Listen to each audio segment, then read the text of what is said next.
Hello and welcome to this week's program for the Rotary eClub of Silicon Valley. Each week we connect with and hear from fascinating and inspirational speakers, often with a message focused in our interest areas of innovation, entrepreneurship, and education. As a Rotary Club, we look for ways that these programs may foster new approaches to improving communities near and far. We're glad you've joined us and hope you'll enjoy how we are exploring how technology can serve the business of service to others. This week, we have a very special program from Mari Venturino, and Roshan will be moderating the discussion, so I'll turn it over to you, Roshan. Thank you very much, Tatiana, and welcome everybody. It's always good to have our group here to enjoy the chance to listen to our speakers and to talk with our speakers afterwards. So if you are watching this recording, please plan on joining us for one of the upcoming recordings. So this week's speaker is a friend of mine. My friend's name is Mari, and Mari is somebody that I know through the educational technology community. And she has been a teacher for 8 years. She is a middle school science teacher, and she is well recognized for the good work that she does. In addition to companies like Google and Apple having honored her for her work, she is also a national board certified teacher, which is a very high distinction in American teaching. And has also received a number of awards through our regional affiliate of the International Society for Technology and Education, CUE, Computer Using Educators. She's going to tell us a little bit about an effort that she started in the last few years that I think speaks highly to what it means to take an idea and run with it. And so please welcome Mari Venturino. Mari? Thank you, Rushton. It's so exciting to be here and share this project with you all. So I am the editor of Fueled by Coffee and Love. There's 3 books in the collection, and these are collections of real stories by real teachers. So a little bit of history of this project. Back in 2017, the political climate was a little rocky, especially around education, and I was finding myself frustrated that so many people in power were making calls about education and making decisions, and having never stepped foot in classrooms, knowing just the work that we put into each and every day with our kids, and just the amount of love, money that we put into our classrooms, and just time and effort. And I felt like it wasn't being recognized on a state or national level. And so my kids were doing Genius Hour projects, which is like a 20% time project. So I decided I was going to do one too. And I was like, well, let's see, maybe I can collect a few stories and do something with it just to shift how people are perceiving the work that we do. So that's where Fueled by Coffee and Love came from. And I put out a call for submissions on social media, and I got a little over 50 submissions in the first book. And so everybody submitted a story on Google Docs, and I put it together in a final edition, got it self-published on Amazon, and here's the first book, Fueled by Coffee and Love. It came out in 2017. It was such a big hit that people were like, oh man, I missed that first book. Are you going to do another? And because they asked, I said, sure, why not? So I iterated on the process. I realized I needed a little bit more cohesion in terms of expectations, in formatting. I had a Google Doc template that I expected people to follow with formatting and fonts and things like Oxford commas that just made editing so much faster and so much easier. And second book came out in summer of 2018, and it's called Fueled by Coffee and Love, The Refill. It's the blue version. And then same thing happened again. More people wanted to submit. So I said, why not? Let's do a third one. And book 3, Fueled by Coffee and Love, A Brew Perspective, came out this past summer. And it's just been so much fun to be able to share these stories. They're all stories written by teachers, administrators, people that work in education from really all over the world. And they've submitted their stories. We've published them, and it's just given teachers a platform. And it's so cool to hear back from people that are published that said, hey, Mari, that was my launching point. Now I am working on a book, or I'm working on this project. And it's because of that voice that I had that I felt the confidence to use my voice further. So it's been such a wild ride, so much fun. Excellent. And what happens with the earnings that come from these books? So I realized it's not fair for me to keep any of the earnings from the books. So after I pay back the very minimal publishing costs, very, very minimal, which is nice, everything gets donated to classrooms. So I've donated to classrooms via local school supply drives at the beginning of the year. I've donated to about 20 classrooms via Donors Choose, which is a online platform where people can give to different projects and help teachers fund kind of like mini grants. I have given through recently Amazon's Clear the Lists, or it's not from Amazon, but people are making Amazon wish lists and asking for basic supplies for their classrooms. So I've been able to fund some projects through that. So it's really nice to be able to give back. All right. Now, one thing about this particular recording is that unlike a lot of our programs, which are designed around a presentation and we follow the Q&A, this one is more of a conversation among the four of us, five of us if you include Jazzy, right? And so at any point we may steer this in a different direction. That's totally fine. So Mari, when we think about the stories that are in the book, let's talk a little bit about some of these. So can you share one that's been important to you? Every volume just has stories that leave me speechless. And they're fun to go back and reread, read a chapter a night. There's stories about teachers sharing about a certain student. All names are changed just to protect privacy. But, students that finally come out of their shell or finally are willing to speak to their teacher, are willing to take those risks and iterate on their own learning journeys, about teachers willing to take risks and try new things, teachers that were previously stuck in their ways and then were willing to take those next steps. There's a couple stories sharing tragedies that have happened in classrooms with students, death, mental health issues. Some of them are heartbreaking, but so many of them are also really uplifting. One of them in the third book that just, I think, like every time I read it, I get a little teary-eyed. It's by Kate Laurie, and it's called The Shocking Truth About Hugs. And I don't want to give too much away from the story, and I definitely can't read it all the way through because I will not get through it. But she just shares how, we hear the bad stuff about education, but there's so many moments that are filled with hugs where kids will run up and hug you as a thank you, as a goodbye, as a bye mom, teacher moment that are just really happy. And so she shares a story about how hugs literally saved her life and changed her life. And it's one that is just amazing. So you got to get that book and check it out because I think it'll change the way you think about hugs and also just the power of kids. Yeah. Mari, a quick question. In editing these books, have you contributed as well stories from your experience, or have you been editing mostly from experiences that have been submitted to you? Everything is submitted, and the editing I do is pretty minimal, more formatting, grammar, punctuation. I try not to change the stories too much. Everything is done on Google Docs, so becomes a conversation between the editors and the author. Usually there's at least 3 pairs of eyes that read the story as well. So I have other teachers that volunteer to read stories and edit. So it's really kind of a whole process that goes with that. I haven't submitted a story because I kind of see this project as my story, as a place where I can uplift voices. I write the introduction or the foreword and afterward. But aside from that, I really want to leave that space for other people to contribute. Have you had an opportunity to share some of this in conversations with your colleagues or at a district level or in other sorts of group settings with teachers?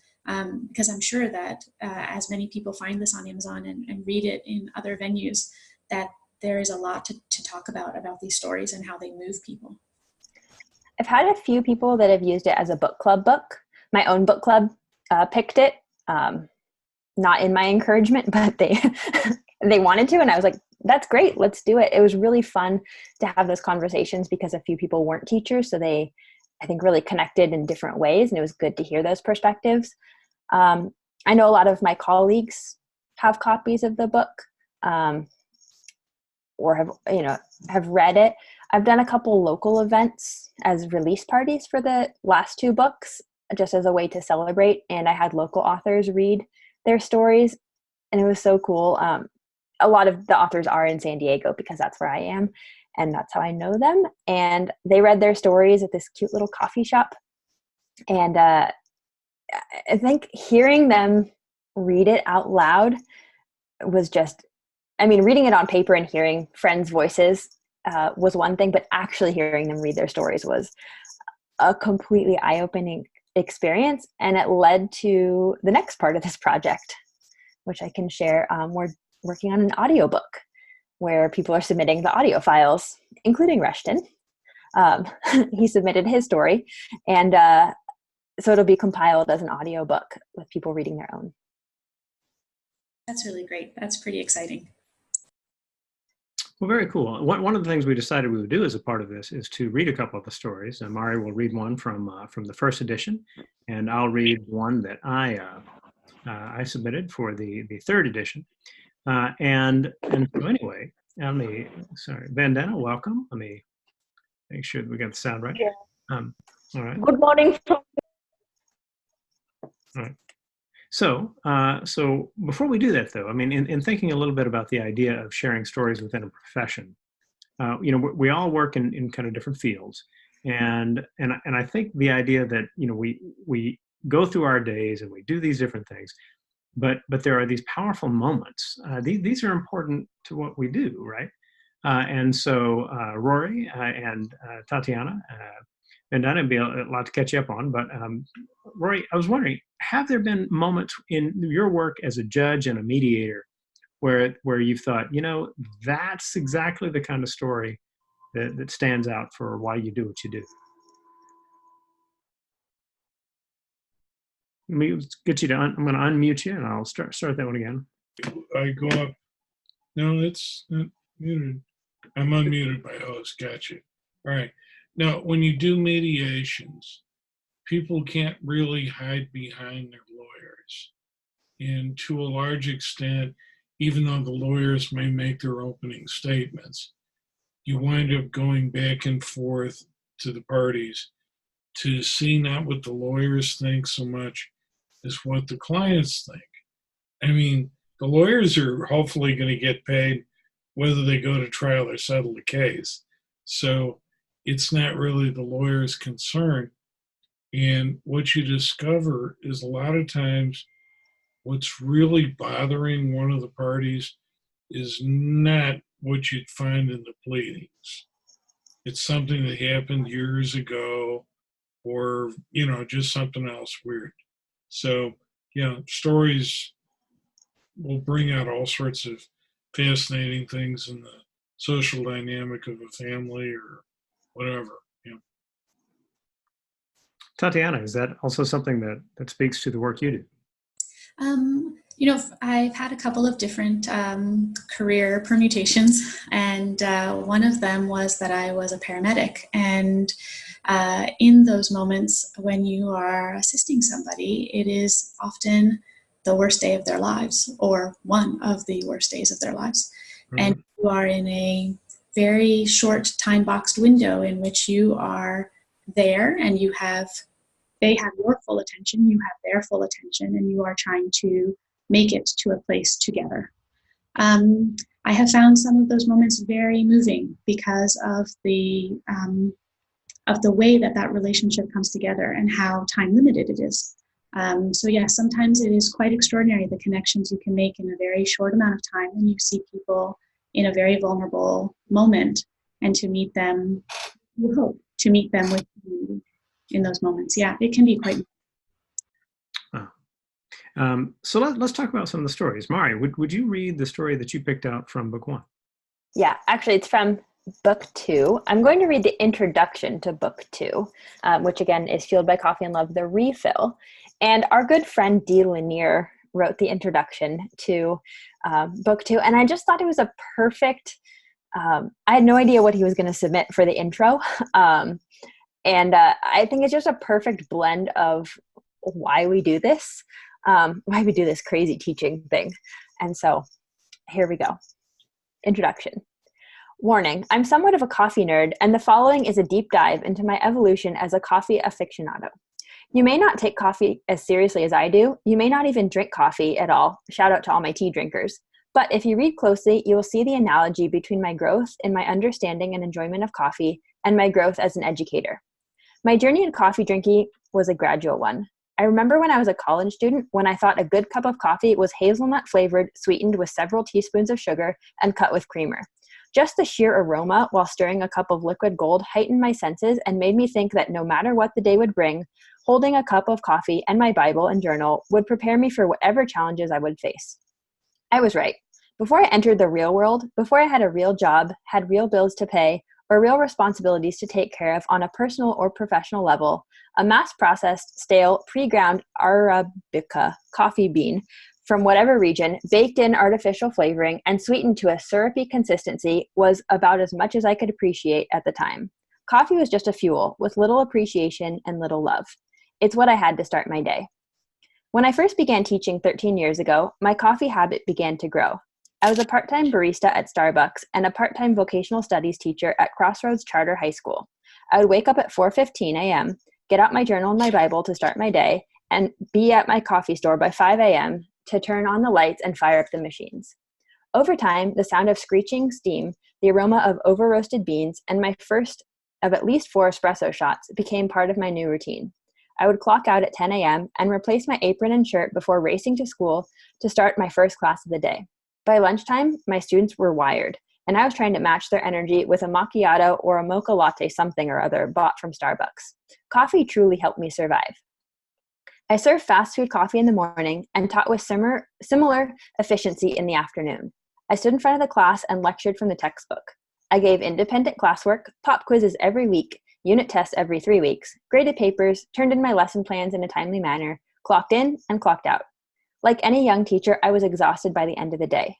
I didn't feel like my students or my colleagues respected me, and I really didn't know if I was cut out for this teaching thing. What I did know was that I would go home to my family, grade papers, watch a show, go to bed, and wake up and do the same thing all over again, starting with coffee. Thankfully, I was given a full-time teaching position the following semester, so I didn't have to wake up at insane times in the morning and get over-caffeinated just to survive the day. With the extra hour or so of sleep came a little more planning for my daily lesson and my coffee prep. By my second year teaching, I was a fan of the dark roast whole bean coffees that I could grind every morning, froth my own milk, and make a latte for myself and my wife. I was replacing rest with caffeine and a little more time for my prep. I was still teaching in a very traditional manner, standing up front, lecturing, assigning quiet work, rinse, recycle, and repeat. But I wasn't sleep deprived and overly caffeinated just to get by. I was able to start building relationships with my students and peers. And I had a real planning period where I could spend half of the time observing how veteran teachers taught their classes. I watched in awe as some students that were regularly distracted or disengaged in my class were attentive and seemingly focused in another teacher's. That's when I realized that the problem was with my teaching practice, not the students. My coffee game grew over time, and so did my teaching. I became enthralled with the art and science of coffee brewing. I read about how coffee beans were processed and their flavor profiles were affected by not only the region in which they were grown, but how they were processed, when and how they were roasted, what kind of grind you used, the purity and temperature of your water, and your brewing method.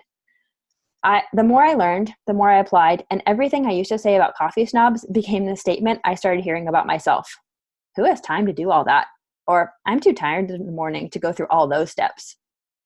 If that's not you, no worries. I'm not judging you at all. I'm more laughing at myself. I thought I would never become one of those people that hand grinds their beans and uses gooseneck water kettle to do a pour over. Although, I also didn't think I'd be the teacher attending PDs, IEPs, SSTs, and 504s, or casually rambling about Maslow's hierarchy of needs, Bloom's taxonomy, or Vygotsky's zone of proximal development. Each group of people has their esoteric habits and acronyms. Looking back at my first day of Starbucks and first year of teaching, I never thought I would drink less espresso and sip slow enough to appreciate the subtle hints of fruit or earthy tones of different coffees from around the globe. My growth as a coffee connoisseur would mirror my growth as an educator. I needed to be calm and patient, and I needed to slow down. My daily goals, like my journal time, required more reading, less talking, and more question asking. There's a concept that Starbucks has that I've always appreciated, something they call the third space. The third space philosophy is creating a space where people enjoy spending time. Many people live in two spaces, home and work.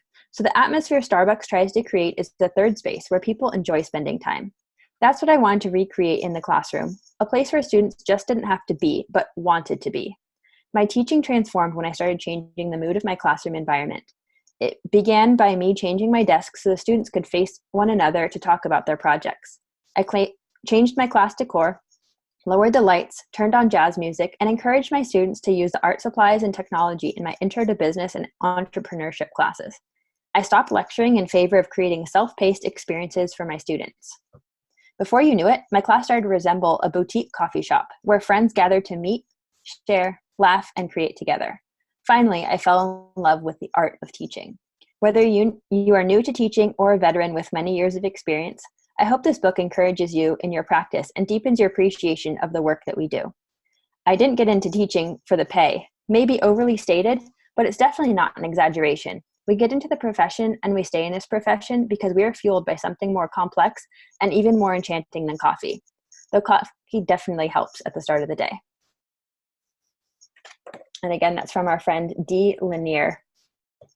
Very cool. D is an amazing guy for sure, and wonderful to be able to give him a shout out on that. So we'll read another story. I'll read a story. Before I do, though, Tatiana, Rory, or Vandana, if any of you would like to toss in a comment or a question, or you can save it for later, either way. Just wave if you have one to go. Mari, I'll go. I love that story. That was a great pairing of coffee maturation and having the experience of being in the classroom for a number of years. I can really see what Dee meant and feel his experience a little bit by what he was writing. In your teaching practice, I know Rushton mentioned that you've been a teacher for a number of years. Have you felt the same kind of evolution in your own practice, and how have you worked to incorporate some of those things that you found worked really well? Definitely. I think those first few years are frantic. I liken learning to teach like learning to drive.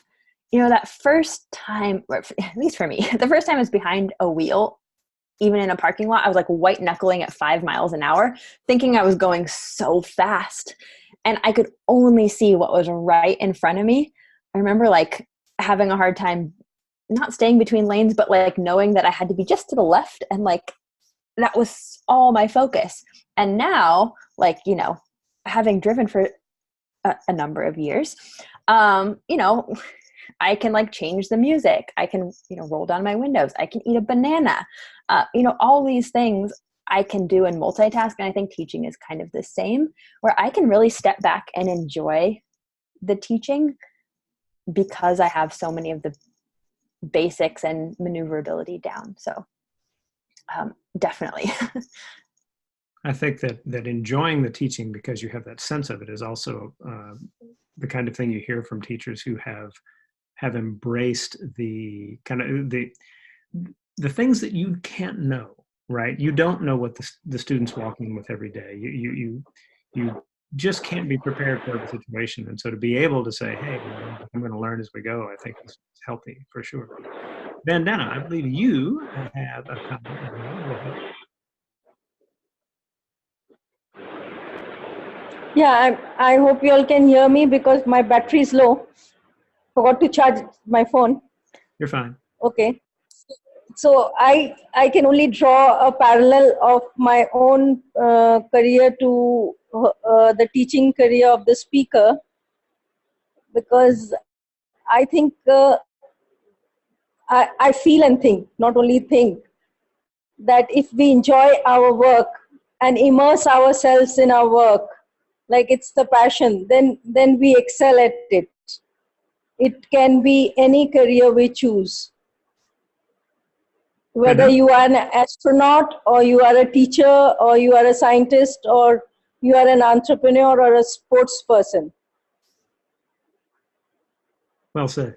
It doesn't matter. And there will be ups and downs in your career, because at times it won't be smooth, especially if you are a sportsman or a entrepreneur, because in these cases there are external factors. They are not paid jobs, like, Absolutely. So you have to enjoy yourself, and you have to aim at your goal, which keeps shifting higher all the time. Well said, and always good to have wisdom from Delhi. Thank you from joining in from India as well. So when we think about that, like anybody in any profession sees what they do from this one particular angle. Like this is what I'm responsible for. This is what I encounter. These are the challenges I face. And perhaps one of the messages that we get from all of these books is that there are magical things that may be just behind one door, right? That there's this incredible story from this person you work next to, and you talk to about these things for years, and then suddenly, you branch off and you have this other conversation, and you're just wrapped with attention to this thing that you didn't know was a part of this other person that has been such a part of your life. And so, I hope that that's one of the things that comes from all of these stories is, as people kind of get into the books and they begin to get into that space of, wow, that's not something I'd seen before. So it's yes, it's about teaching, but I think it's about much more than teaching. Mari, would you say so? Oh, definitely. Cool. All right. Well, we are kind of beginning to run down on time. So I'll save my own reading for like after we stop the recording. But before we finish, Mari, I'd love for you to tell us a little bit about a big project you've just started, right? You've just begun your doctoral studies, and tell us a little bit about the kinds of things you're looking to explore. Yeah, as if I can't stay away from a project for too long, right? This is a nice 4-year project. So I just started at Boise State. It's an all online program in educational technology.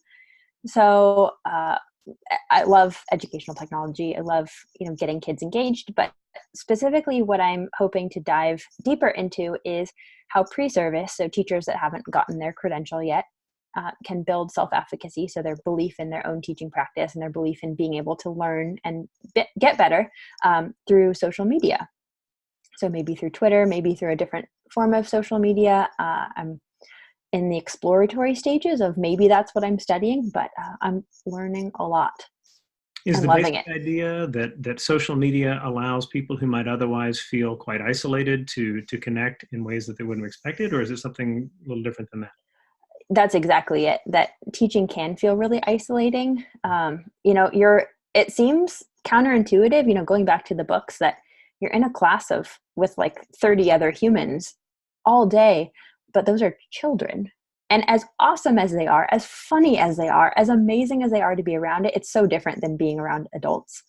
And so teaching can feel isolating, especially because you're in your little classroom bubble all day and you might not get to talk to other teachers about what they're doing. And so providing teachers a place where they can share challenges, share successes, be encouraging to each other, I think is kind of my hope. And that's another space where we can look at what we do as a Rotary Club. The idea is that technology can serve the business of service. And, we get inspired when we hear stories of people doing, really great things, not just because they are good to do, but as we see it, because people might be bringing new ideas to the process as well. We've got so many cool stories that we have shared over the 5 years now that the eClub of Silicon Valley has been going. And so, speaking of going, we are pretty much going to the end of our time at this point. So I'll hand it back to Tatiana. Tatiana, how are you doing at the moment? Tatiana, I think you're a little frozen, actually, which is no reflection on your character, but I'll go ahead and finish off the recording. So we want to thank everybody for joining us for this program and all of the recordings we do. We welcome guests as well. If you are seeing one of our programs for the first time and you'd like to say, how'd you like to get involved with this stuff? Absolutely. You can contact us via the means on our site and let us know. And we'd be happy to make sure you find out about these programs as well. Watch the calendar. That's probably the best way to do it. Watch the calendar on the site so that that's available to you. Members and guests, please let us know that you're here. You'll see that there is a little form to fill out that says, this is me. If you're one of our members, of course, you're just picking your name out of a list. And if what you do is properly put in your email address as you do it, you'll receive an email that you can then share with your club secretary for a makeup meeting in your club. We like to finish off every program by encouraging people to do two things. First, go and let us know what you think in the discuss, D-I-S-Q-U-S section at the bottom of our page, and respond to what other people have put there as well. But mostly what we like to do is hand it back to the speaker for words of wisdom. So Mari, why don't you finish us off? Thank you. So again, my books are Fueled by Coffee and Love. There's 3 of them. They're all on Amazon. It's very exciting.